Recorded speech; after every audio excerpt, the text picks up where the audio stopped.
안녕하세요. 천천히 전병선입니다. 오늘 여러분들과 함께 나눌 이야기는 우리들이 어려서부터 교회 학교에서 많이 들어온 이야기, 여리고 성에 대한 이야기입니다.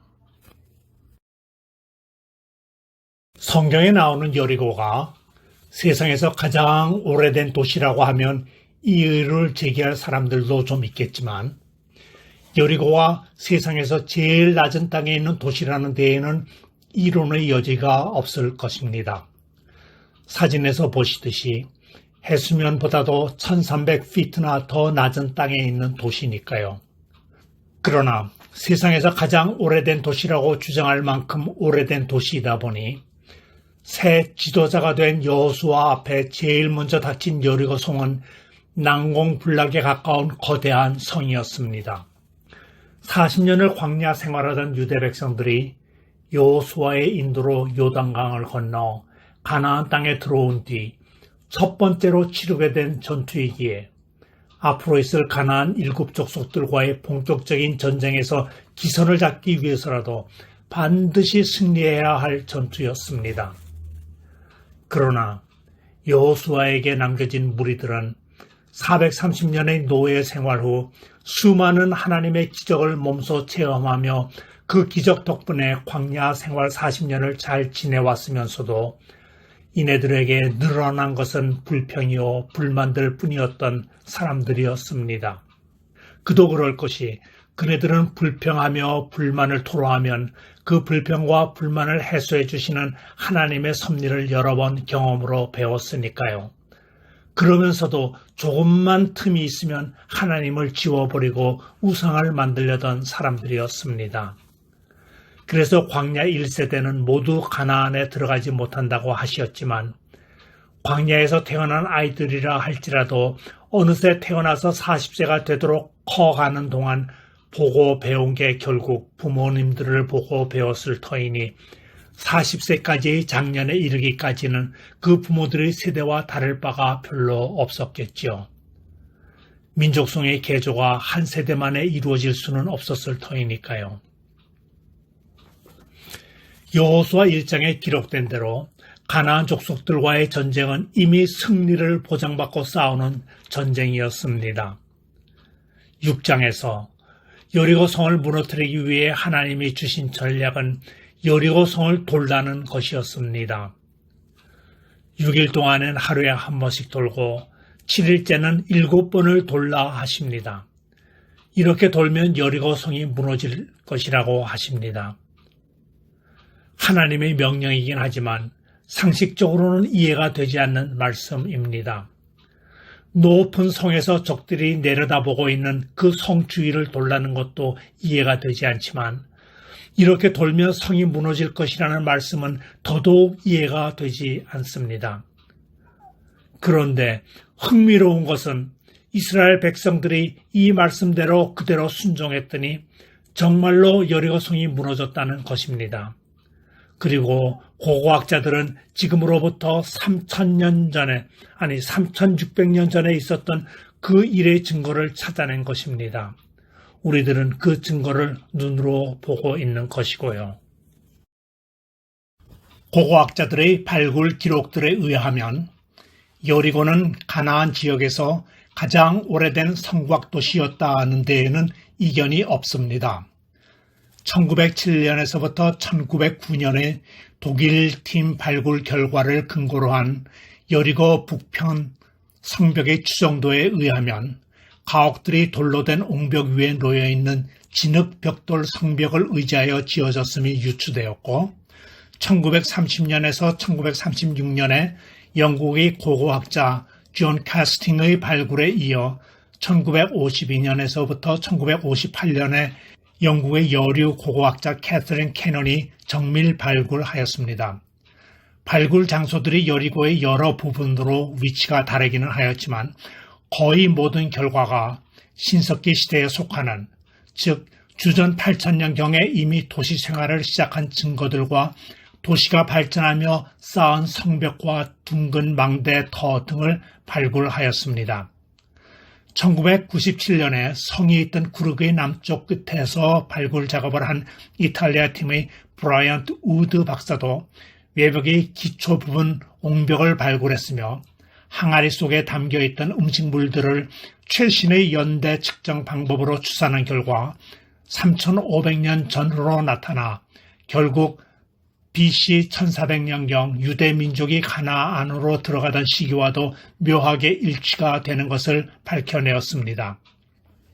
흙 속에 묻혀있던 유적의 발견으로 유추된 여리고 성은 아래쪽에 돌로 4 내지 5m 정도 쌓은 옹벽을 가지고 있었고 그 성벽 위에 폭 2m, 높이 6m에서 8m의 진흙벽돌로 된 성벽, 즉 외벽을 만든 후 집을 짓고 사람이 살고 있는 거대한 포벽으로 둘러싸여 있었다고 합니다. 여호수아가 보낸 2명의 정탐꾼이 발각되어 기생 라합의 집에 숨어든 후 라합의 도움으로 성 밖으로 탈출하던 이야기가 완전하게 부합되는 것을 증명해주고 있는 것 같습니다. 여호수아 2장 15절에 자세하게 이야기가 나와 있었죠. 이렇게 성터는 발굴되어 성벽의 모양에는 이견이 없는데 여호수아 6장 20절에 자세히 나와 있는 성의 함락에는 아직도 이해가 안 되는 구구한 설들로 우리들을 이해시키려 노력하는 사람들이 많은 것 같습니다. 제일 많은 설이 지진으로 부서진 설입니다. 그러나 발굴팀이 발견한 지층을 보면 성벽은 밖으로만 무너져 내렸다고 합니다. 만약에 지진으로 무너졌다면 성벽이 여러 방향으로 무너졌을 것이라고 합니다. 그 다음으로 하는 설명이 소리의 진동으로 무너졌다는 것입니다. 여기에서 아이디어를 얻었는지는 모르겠으나 2차 대전 당시 독일에서 음파 무기가 개발이 되었었지요. 또 심지어는 소프라노의 고음에 포도주 잔이 깨어지는 비유를 들기도 합니다. 그리고 요즘에는 강우량을 조절하기도 하고 지진을 유발시키기도 한다는 HAARP, H-A-A-R-P, High Frequency Active Auroral Research 프로그램으로까지 발전한 것 같기도 합니다. 여러분들도 흥미가 있으시다면 HAARP를 한번 인터넷에 쳐서 찾아봐 주세요. 참 재미있는 얘기들이 많이 있습니다. 그러나 여호수아 6장 1절에서 7절로 여호와께서 주신 계획대로 행하여 성이 무너진 것은 신비한 일, 즉 신의 비밀로 이루어진 일이기에 우리 인간들의 지식과 경험으로는 도저히 설명할 수가 없는, 즉 기적인 것이 아닐까요? 바꾸어 말하면 여리고 성의 발굴로 나타난 고고학적 증거, 즉 기원전 1400년 전의 장비나 기술로는 절대 가능할 수 없도록 한순간에 무너진 성벽과 이를 뒷받침하는 성 안의 대부분의 건물 안에 있었던 많은 양의 곡식이 든 항아리들과 굽지 않은 빵의 반죽 등의 발견을 보면 성경의 이야기에 완벽하게 부합되는 일 또한 설명할 수가 없기는 마찬가지인 것입니다. 성경에 기록된 것처럼 7째 날에 성을 7번 돌며 제사장들이 나팔을 불 때 온 백성이 큰 함성을 지르자 성이 무너졌다라는 기록은 마치 홍해가 갈라지고 사막에서 바위가 벌어지며 물을 쏟아낸 것처럼 우리의 과학으로는 도저히 풀 수 없는 신비한 현상들로 거저 기적이라고 믿으면 될 터인데 그것을 굳이 이해시키려고 설명을 달다 보니 더 이상한 이야기로 귀결이 되는 것 같기도 합니다. 성경이 다른 역사서보다 좋은 것은 부끄러워할 만한 일이라도 가감없이 거짓되이 기록하지 않았다는 점입니다. 이때 정탐꾼을 숨겨주었던 여리고의 기생 라합이 성이 무너진 후 정탐꾼 중에 한 명인 살몬과 결혼하여 마태복음 1장에 나오는 인자로 오신 예수님의 족보에 당당히 이름을 올린 것부터 그 외에도 얼마나 많은 일들, 즉 인간적인 관점에서 볼 때 숨기고 싶은 일들이 적나라하게 기록되어 있습니까? 성경에 기록된 수많은 기적들은 단지 그를 경험해보지 못한 우리들의 지식과 능력으로는 도저히 믿기가 힘든 결과일 뿐이죠.